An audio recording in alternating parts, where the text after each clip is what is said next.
What up everyone, welcome back to Step Change Media Car Reviews. I'm Brandon Jacobs and this is the all new X3. It is the 4th generation X3 and it is built right here in South Africa. There are 3 models in the lineup. It's the hybrid electric model, the diesel, and then this one, which is the M Sport model. This is the most powerful out of the lot and makes 293 kilowatts and 500 Newton meters of torque. And it is quite a lovely looking vehicle. Let's just jump to the front again. These are 21-inch alloys with those huge red brake calipers, LED daytime running headlights, kidney grille in front looking funky with the black inserts at the bottom, functional vents over there. Let's go to the side profile, get the M badge on the side, color coded door handles, the roof lining has some black bits on it, privacy glass at the back, nice black finishing, and this is for the 360 view camera. Nice 21-inch alloys at the rear as well, M50 badge at the back, X3 badge, LED tail lights, and these pipes at the bottom are not fake like some other models that we've seen in the past. Side profile over here, beautiful looking vehicle, nice ride height as well. I'm not sure about these 21-inch alloys on the gravel. Let's just look on the inside over here. Nice soft touch materials all over. These seats are very plush and they feel and look good. They are heated and cooled, and one of my favorites is the steering wheel. It just feels so liquor in your hand. Nice infotainment system and driver display. It has the new BMW system. I think it's the 9th model. I'm not sure what the name is, but I'll put it up on screen. Wireless charging, 2 USBs, and center console for the gear changing. Looks a bit like the iX. Let's jump at the back. Oh, Kumbi is chilling here. You can see nice decent legroom and headroom. Beautiful, and there's some blinds there as well in case he wants to party at the back or whatever he wants to do. And that's for the heated seats and for the climate control in the rear. These seats, like I said, feel amazing. Nice finishing on the belts, cup holders, and the panoramic sunroof does not open, but it has that tint on it, so it does not allow the UV rays in. Let's jump back to the rear. Boot space. These are our bags.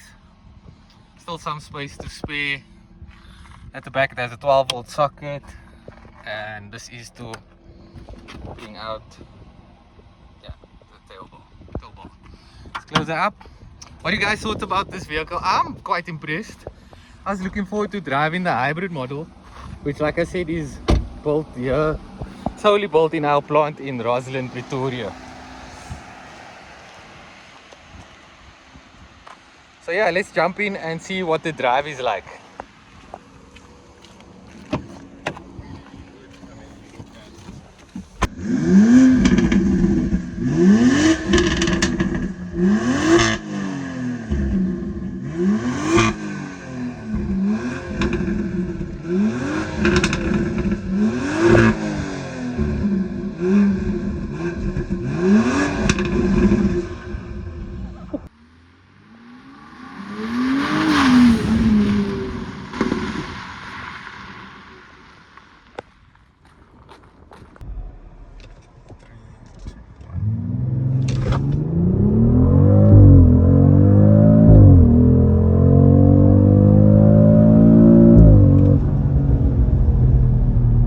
So I've spent a day with BMW at the Rosslyn plant this morning, so we had quite an extensive day, a lot of knowledge to take in, a lot of data to process, and for me to share with you now.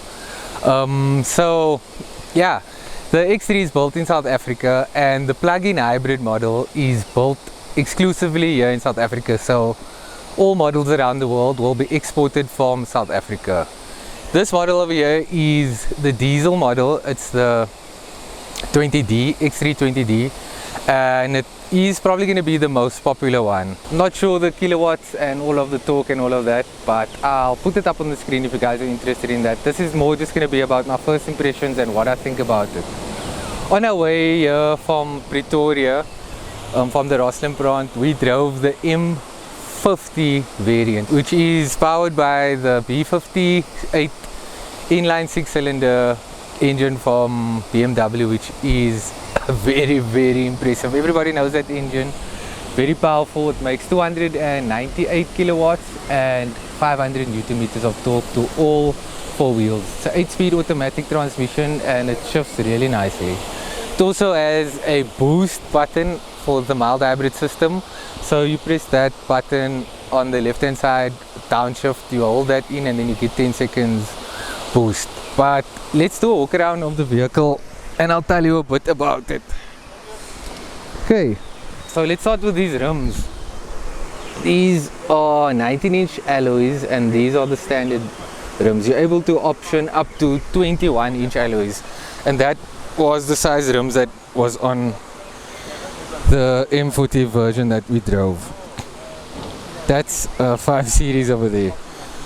But let's do a walk around. I like the new kidney grills with these patterns that's on the grill. That's also been incorporated on the interior.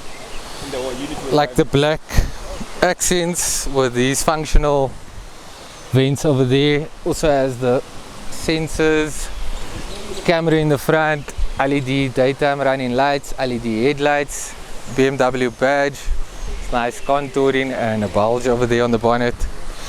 Color coded mirrors, color coded door handles, color coded side skirts, rims, side profile. It's a very attractive looking car in the metal. And then coming around to the back quarter, it's a nice spoiler over there, also in black. And then X3 220D badging, 2-liter diesel. Yeah, it has an electric tailgate. Let's open and show you that. It's nice and spacious for your luggage. We packed all our luggage. It was the two of us and there was still a lot of space for that. I'll put that overlay on the video. You guys can see that. I like the black trim at the bottom for the diffuser vibe, and headlight design is also very futuristic, very nice. Yeah, so that's the vehicle. Oh, let's brighten this up a bit for you guys.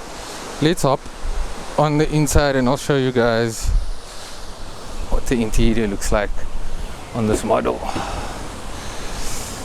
Whoops. Nice sporty steering wheel, good girth on it. This is what the side panel looks like. This is control for the air conditioning. Not too fond of it, but I mean that's what it is. Electronically controlled seats. Seats feel nice, faux leather. And over there the interior color, there's some blue ambient lighting. The new BMW system on the interface and on the infotainment system. Controls down there. Steering wheel with the paddle shifters. See, this also has the boost button that I spoke about. You see it over there. Nice displays. Let's jump to the back.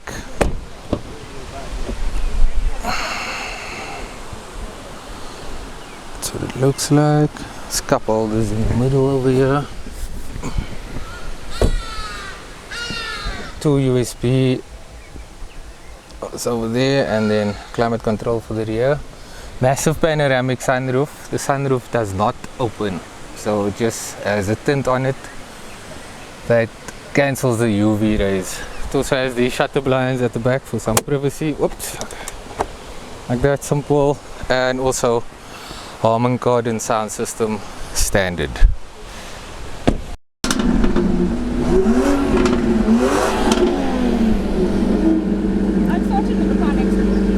Welcome to the inside of the plug-in hybrid 30e X3. What's cool about this vehicle is that it is built exclusively here in the Rosslyn plant in Pretoria, South Africa. So Viva South Africa. It's proudly there. We spent the day there checking out the production line from the bodywork to the paint shop and to them doing quality control checks, how the machines could welded the door frames together and all of that things. Dubbed in the anti-corrosion paint.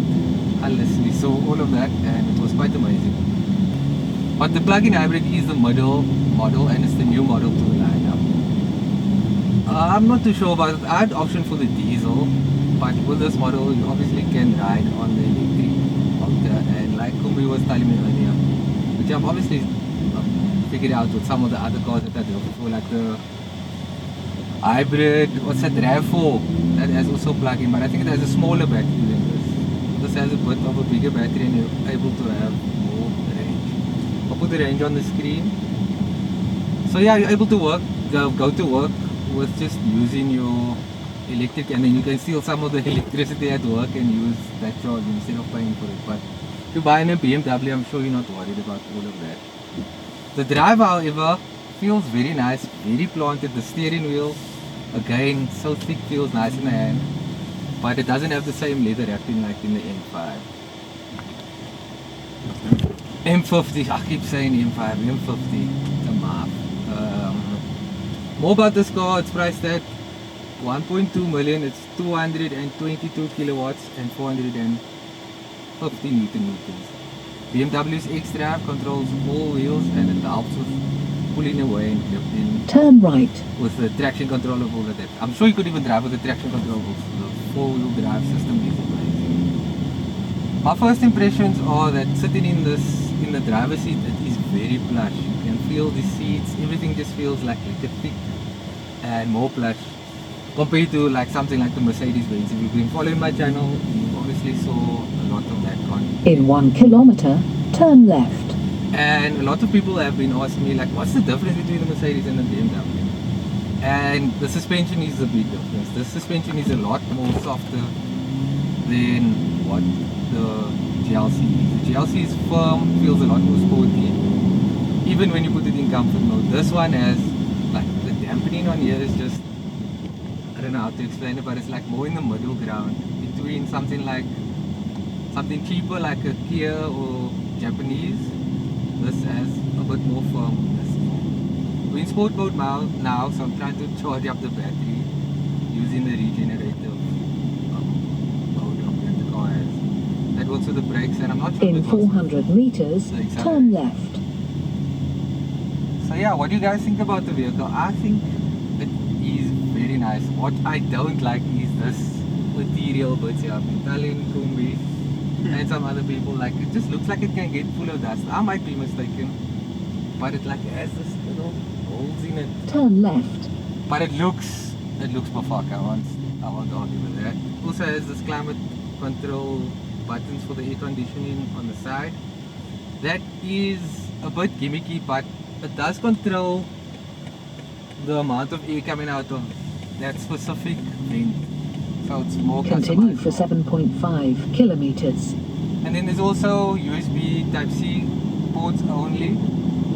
2 in the front, I think there's 2 at the back, and there's a climate control at the back. Seats are very comfortable.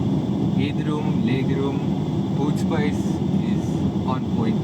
If you need anything bigger, you'll have to look at the X5. It's also comes standard with the Harman Kardon sound system. We haven't tested it. I put my USB stick in there. I'll test it now for you guys, but I'll have to find a song that will get flagged on YouTube. So in sport mode now, let's see what this 2-liter engine can do.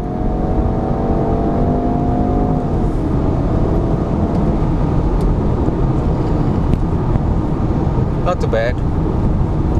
Very responsive, and that's just in sport mode, so I don't think it's using the hybrid engine as well. Let's press this button. Efficient.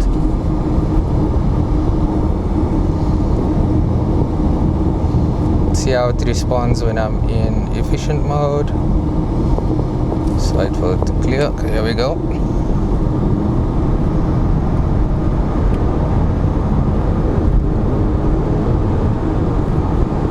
Smooth. And then in efficient mode you can hear that there's no fake sound being pumped through the speakers. I'm not too fond of that fake sound. It really bothers me actually, because if this is going to be my own car, how long before I get bored of that and then I have to listen to the fruit sound of the engine? Ish. maybe in this vehicle it's okay, but the M50, I mean, come on guys. 1.5 kilometers, turn right. The plug-in hybrid is also 200 kgs heavier than both of the M model and the diesel model. That's obviously because of all the extra components. But the extra shove in the Newton meters at 50 Newton meters that it has over the diesel model, and just the responsiveness of how the electric motor assists the petrol motor is just more linear and it feels nice. You don't even feel that extra weight.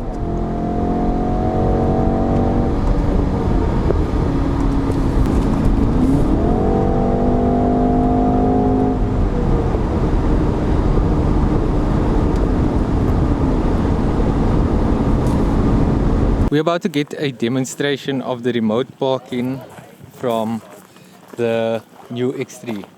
It's 4th generation, remember, so remote parking was possible before this, but you had to be in the car. For the X3 you don't need to be in the car now, you can just be outside 200 meters away, and then yeah, it will work. Let's see it do its thing. It's more to calibrate that you are in range and your phone is able to gauge. Isn't this the... No, it's not. Looks like the one who is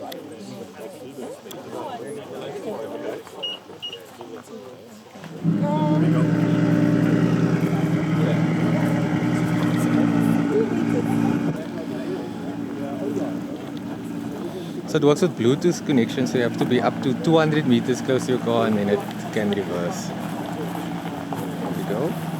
See, I might be in the way.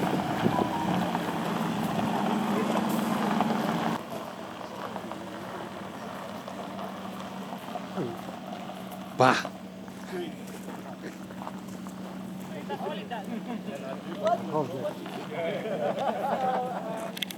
There's nobody in the car.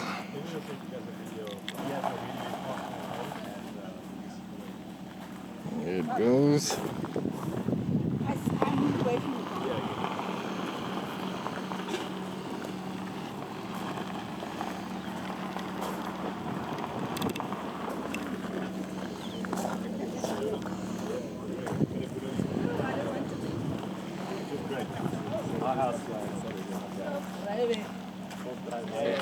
So, what are your guys' thoughts about the vehicle? The entry-level model starts at 1.1 million. The mid-spec is around 1.2 million, and then for the M Sport, you're looking at paying, it's a bit noisy there, looking at paying 1.5 million for the base spec model.